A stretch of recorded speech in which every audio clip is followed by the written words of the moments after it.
नमस्कार, स्वागत है आपका और आप देख रहे हैं अपना यूट्यूब चैनल रीमेक एडुपाल। दक्षता पास शिक्षकों को नहीं देना होगा टेट एग्जाम। जी हाँ, इसी पर आधारित ये वीडियो है और इस वीडियो में हम इस सवाल का जवाब संसद में क्या दिया गया है, विधानसभा में क्या दिया गया है, इसको खंगालेंगे और आप तक इंफॉर्मेशन लेके आएंगे कि क्या होगा दक्षता पास शिक्षकों को, क्या उनको प्रोन्नति के लिए टेट एग्जाम देना होगा अथवा नहीं देना होगा, क्या होगा इसमें आगे की प्रक्रिया, केंद्र सरकार का क्या मानना है इस पे और राज्य सरकार का क्या मानना है इस पे। तो चलिए वीडियो को शुरू करते हैं और वीडियो को शुरू करने से पहले आपसे आग्रह करेंगे, पहली बार चैनल पे है तो चैनल को सब्सक्राइब कीजिए, कंटेंट पसंद आता है तो लाइक शेयर जरूर करें। यह वीडियो मैं डिमांड पे बना रहा हूं क्योंकि बहुत सारे शिक्षकों ने मेरे अलग अलग वीडियो पे इसकी क्वेरीज की थी कि सर इस पे एक वीडियो आप जरूर बनाएं, तो आप सभी के लिए वीडियो है। आपके स्क्रीन पर एक आपको पत्र दिख रहा है और ये पत्र आपको है स्कूल शिक्षा साक्षरता विभाग, शिक्षा मंत्रालय, भारत सरकार। लोकसभा में एक अतारांकित प्रश्न 212 जिसकी उत्तर तिथि थी 20/7/2026 और ये आपको थीम था इसका शिक्षक पात्रता परीक्षा का प्रभाव। अब एक प्रश्न पूछा गया और इस प्रश्न में जवाब दिया आया। देखिए प्रश्न क्या था, ये इसको पूछा था 212 नंबर जो अतारांकित प्रश्न था, इसको पूछा गया था जिनके द्वारा वो श्री ई तुकाराम थे। क्या शिक्षा मंत्री ये बताने की कृपा करेंगे कि क्या केंद्र सरकार ने कर्नाटक सहित देश के उन सेवारत शिक्षकों पर पात्रता परीक्षा टीईटी की अनिवार्यता के प्रभाव का आकलन किया है जिन्हें टीईटी अनिवार्य होने से पहले नियुक्त किया गया था। टीईटी अनिवार्य होने से पहले दक्षता ली गई थी और जो शिक्षक बहाल हुए थे वो टीईटी के पहले जो बहाल हुए थे उन सबसे दक्षता ले ली गई थी क्योंकि पहले टीईटी का प्रावधान नहीं था। तो यहां वही पूछा गया है। यहां ख है, यदि हाँ तो कर्नाटक सहित देश में ऐसे शिक्षकों की राज्य क्षेत्रवार संख्या कितनी है। उसके बाद गौ क्या है, क्या केंद्र सरकार टीईटी अनिवार्यता लागू होने से पहले नियुक्त शिक्षकों को उचित राहत प्रदान करने के लिए बच्चों के निशुल्क और अनिवार्य शिक्षा का अधिकार अधिनियम 2009 की धारा 23 में संशोधन करने का प्रस्ताव करती है, यदि हाँ तो इसका विवरण क्या है। और घ यह सुनिश्चित करने सहित कि टेट परीक्षाएं नियमित रूप से आयोजित की जाती हैं, निर्धारित समय सीमा से पहले ऐसे शिक्षकों को टेट उत्तीर्ण करने में मदद करने के लिए केंद्र सरकार द्वारा क्या कदम उठाए गए हैं या उठाए जाने का प्रस्ताव है। क्या कोई अंतरिम राहत विचाराधीन है, यदि हाँ तो इसका विवरण क्या है। अब चलिए उत्तर सुनते हैं और शिक्षा मंत्रालय के राज्य मंत्री श्री जयंत चौधरी का जवाब इससे क्या आता है इसको हम आपको बताते हैं और इससे बहुत सारी चीजें स्पष्ट हो जाएंगी। हम पहला पैराग्राफ पढ़ेंगे और इसी को समझेंगे। क से लेके अंग शिक्षा संविधान की समवर्ती सूची में रखा गया, आप सबको पता है, और ये समवर्ती सूची का विषय है और समवर्ती सूची में वही चीजें होती है जिसका केंद्र और राज्य दोनों उस पर निर्णय लेते हैं। तथा शिक्षकों की भर्ती, सेवा शर्तें और उनकी तैनाती संबंधित राज्य सरकारों और संघ राज्य क्षेत्र प्रशासनों के प्रशासनिक क्षेत्राधिकार के अंतर्गत आती है। अब यहां ये बात कही गई कि समवर्ती सूची का विषय है और समवर्ती सूची का शिक्षा समवर्ती सूची का विषय है और शिक्षकों की भर्ती, सेवा शर्त और उनकी तैनाती संबंधी जो भी चीजें होती है वो राज्य सरकारों और संघ राज्य क्षेत्र के प्रशासनों के प्रशासनिक क्षेत्राधिकार के अंतर्गत आते हैं। ये जो है ये राज्य सरकार के क्षेत्राधिकार के अंतर्गत आते हैं। तदनुसार कर्नाटक राज्य के उन शिक्षकों सहित सेवारत शिक्षकों की संख्या से संबंधित डेटा जिन्हें अनिवार्य शिक्षा पात्रता परीक्षा टेट की शुरुआत से पहले नियुक्त किया गया था, संबंधित राज्य सरकारों एवं संघ राज्य क्षेत्रों के प्रशासन द्वारा रखा जाता है। अब यहाँ पूरी गेंद जो है वो डाल दी गई है आपको राज्य सरकार में। कहा गया है कि चूंकि ये समवर्ती सूची का विषय है, इस पे राज्य सरकार निर्णय लेगी कि अपने कर्मी को वो किस तरह से रखती है, पूरी की बात यहाँ। और इसी को लेके कहा जाने लगा, इन्हीं सब बातों को लेके कि सबको परीक्षा देना है, नहीं, यहाँ बताया गया है कि राज्य सरकार से संबंधित उसकी प्रशासनिक क्षेत्राधिकार के अंतर्गत ये विषय आता है। शिक्षा केंद्र का भी विषय है और राज्य सरकार का भी विषय है, क्योंकि वो कर्मी जो राज्य सरकार के अंतर्गत कार्यरत करते हैं उनकी प्रशासनिक व्यवस्था, उनके प्रशासन को देखना और उनकी सारी चीजों को देखना राज्य सरकार के प्रशासन के अंतर्गत आता है, तो ये राज्य सरकार उस पर निर्णय करेगी। स्पष्ट हो गया।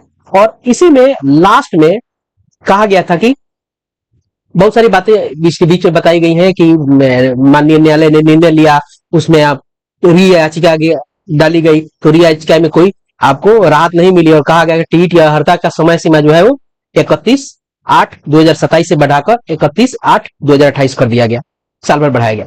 आगे कहा भी गया है कि माननीय उच्च न्यायालय ने 29/5/2026 के अपने निर्णय में आगे यह अवलोकन किया कि संबंधित उचित सरकारों प्राधिकारों को समय समय पर अधिमानतः वर्ष में 2 बार क्रमिक परीक्षाओं के बीच 6 महीने के अंतराल के साथ शिक्षक पात्रता परीक्षा टेट आयोजित करने का प्रयास करना चाहिए, ताकि पात्र शिक्षकों को निर्धारित न्यूनतम अर्हता का पालन करने का उचित अवसर मिल सके। यहाँ कहा गया कि आप समय समय पर और जल्दी वर्ष में 2 बार आप 6 महीना के अंतराल के साथ आप परीक्षा कराएं टेट की, ताकि लोग टेट पास करके आगे बढ़ जाए। ये तो संसद में सवाल का जवाब आया और सवाल के जवाब में बड़ी स्पष्ट चीजें यहाँ कह दी गई कि ये राज्य सरकार के आपके क्षेत्राधिकार का आपको विषय है। अब बड़ी बात निकल के ये आ रही है कि अब राज्य सरकार इस पे क्या कहती है। तो चलिए जरा राज्य सरकार के जवाब को देखते हैं और समझते हैं कि राज्य सरकार ने इसमें क्या कहा है। ये प्रश्न है, मैं आपको बता दूं, ये प्रश्न आपको है पूछा गया है श्री अनिल कुमार माननीय सदस्य विधान परिषद के द्वारा ये प्रश्न पूछा गया था और इसका जवाब आपको जो दिया गया है वो मैं आपको बता देता हूं। मैं थोड़ा सा इसका स्क्रीन बड़ा कर लेता हूं। अब चलिए देखते हैं यहां प्रश्न क्या था, ये अभी विधानसभा में पूछा गया है। अभी आपने संसद के जवाब को देखा, अब चलिए हम चलते हैं और विधानसभा में क्या इसका जवाब मिला। श्री अनिल कुमार माननीय सदस्य विधान परिषद द्वारा पूछे जाने वाले तारांकित प्रश्न संख्या 1/213/579 यहां मंत्री का सवाल है और यह मंत्री से पूछा गया सवाल है और यहां मंत्री का जवाब। सवाल क्या है कि क में क्या यह सही है कि माननीय सर्वोच्च न्यायालय के निर्देशानुसार सभी कार्यरत शिक्षकों के लिए अगस्त 2028 तक शिक्षक पात्रता परीक्षा टेट उत्तीर्ण करना अनिवार्य कर दिया गया है। इसका जवाब है स्वीकारात्मक, हाँ, कि हाँ अनिवार्य कर दिया गया है। चलिए दूसरे प्रश्न पे चलते हैं। दूसरा प्रश्न क्या है? दूसरा प्रश्न है आपको, क्या यह सही है कि जो शिक्षक वर्ष 2009 से पूर्व सेवा में आ चुके और राज्य सरकार द्वारा आयोजित दक्षता परीक्षा उत्तीर्ण कर चुके हैं, क्या उन्हें भी सेवा में बने रहने एवं प्रोन्नति प्राप्त करने के लिए पुनः शिक्षक पात्रता परीक्षा उत्तीर्ण करने की बाध्यता है? चूंकि इस ख का भी जवाब और ग का भी जवाब समेकित है तो ग प्रश्न को भी जान लेते हैं। यह प्रश्न पूछा गया कि 2009 से पूर्व जो दक्षता परीक्षा जो पूर्व जो लोग नियोजित हुए थे और सेवा में आ चुके थे तो और उन्होंने दक्षता उत्तीर्ण कर लिया, क्या उनको भी शिक्षक पात्रता परीक्षा यानी टेट देना जरूरी है? ये सवाल है। दूसरा है, क्या यह सही है कि सरकार ऐसे अनुभवी शिक्षकों की सेवा अवधि और उनके द्वारा पूर्व में उत्तीर्ण दक्षता परीक्षा को ध्यान में रखते हुए उन्हें उक्त पात्रता परीक्षा की अनिवार्यता से मुक्त रखने या उनके लिए कोई वैकल्पिक व्यवस्था करना चाहती है? अब इस पे क्या जवाब आता है मंत्री का, ये देखने लायक है। अब चलिए इसको जरा देखते हैं क्या जवाब आया है मंत्री का। अब सुनते हैं और देखते हैं। वस्तु स्थिति यह है कि वर्ष 2012 या 2019 से पूर्व नियुक्त और दक्षता परीक्षा उत्तीर्ण कर चुके शिक्षकों को राजकर्मी का दर्जा प्राप्त करने के लिए सक्षमता परीक्षा का आयोजन किया गया है।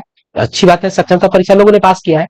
नवीन परिस्थितियों में माननीय सर्वोच्च न्यायालय नई दिल्ली में दायर सिविल अपील संख्या 1385/2025 एवं रिव्यू पिटीशन 53434/2025 में दिनांक 29/5/2026 को पारित न्यायादेश अंतर्गत प्रोन्नति हेतु, ध्यान रखिए प्रोन्नति हेतु शिक्षक पात्रता परीक्षा उत्तीर्ण होना अनिवार्य है। अंकनीय है कि दक्षता परीक्षा उत्तीर्ण कर चुके शिक्षकों को सेवा में बने रहने एवं प्रोन्नति प्राप्त करने के लिए शिक्षक पात्रता परीक्षा देना अनिवार्य है या नहीं के संबंध में स्थिति स्पष्ट, जरा इस स्क्रीन को ऊपर ले लेते हैं, स्पष्ट करने हेतु संचिका विधि विभाग को पृष्ठांकित की गई है। विधि विभाग से प्राप्त परामर्श आलोक में कार्रवाई की जाएगी। यहां आपको स्पष्ट कर दिया गया है कि इस पर विधि विभाग से आपको सलाह और सुझाव मांगा जा रहा है। मैंने संसद की भी बात बता दी, तो यहां चीजें संसद के जवाब से चीजें स्पष्ट हुई हैं, क्योंकि राज्य सरकार जब समवर्ती सूची में कोई चीज होता है तो वो आपको जो एक ढांचा केंद्र सरकार बनाई रहती है उसी ढांचे पे आगे चला जाता है। आपको राष्ट्रीय शिक्षा नीति है, बिहार की भी अपनी एक नीति बनी रही। अब चलिए इन दोनों को समेकित करके अगर हम देखें, दोनों को समेकित करके देखें, तो अभी सुझाव तो आएगा, वहां से दिशा निर्देश आएगा, लेकिन संसद में जो जवाब है यह राज्य सरकार का, चूंकि क्षेत्राधिकार है, और इसके पहले माननीय हाईकोर्ट में सरकार ने भी माना है दक्षता परीक्षा और आपको पात्रता परीक्षा को बराबर। तो अब चूंकि स्थिति माननीय सर्वोच्च न्यायालय में जो अभी न्यायाधीश आया है उसमें थोड़ा सा और स्थिति थोड़ा सा विकट हो गया है, तो फिर से नए निष्कर्ष से पहुंचने के लिए इसको नए तरीके से किया जाने लगा है। लेकिन संसद के जवाब से यह स्पष्ट हो रहा है कि दक्षता परीक्षा पास जो शिक्षक है उसको लेकर राज्य सरकार स्वयं निर्णय करेगी, और राज्य सरकार पहले ही इसको न्यायालय में मान चुकी है बराबर, तो घबराने की जरूरत नहीं है। दक्षता परीक्षा पास शिक्षकों को टेट देने की आवश्यकता नहीं पड़ेगी, ऐसी संभावना है। तो इस वीडियो में इतना ही, मिलते हैं जल्दी ही नए कंटेंट और नए इन्फॉर्मेशन के साथ। वीडियो पसंद आए तो लाइक शेयर जरूर करेंगे। धन्यवाद, अपना ख्याल रखें, जय हिंद।